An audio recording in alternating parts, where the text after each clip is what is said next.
આજે બનાવશું આપણે અડદિયા પાક। તો અડદનો લોટ લીધો છે 500 ગ્રામ, પહેલા સાળી લેશું। હવે આમાં 4 ચમચી આપણે દૂધ નાખીશું, દૂધનો ધાબો દઈશું, થોડું ઘી નાખવું જોઈશે અને સારું મોણ આપી દઈશું।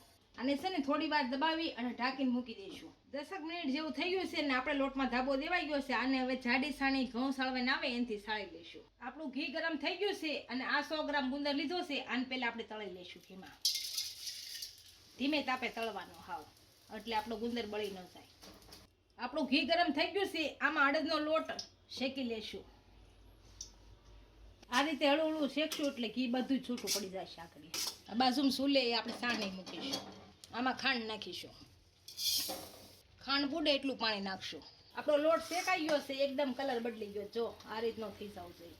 હવે આ ગેસ બંધ કરી અને નીચે ઉતાર લઈ, થઈ ગઈ છે જુઓ એક તારને।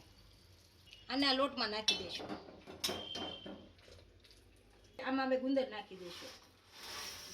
હવે આપણે કાજુ નાખીશું, બદામ નાખીશું, સિનેલ ટોપરું નાખીશું, આને ભેળવી નાખીશું। હવે આપણે એક વાસણમાં કાઢી લઈશું। આપણે આ જ રીતના બધા વાળી લઈશું।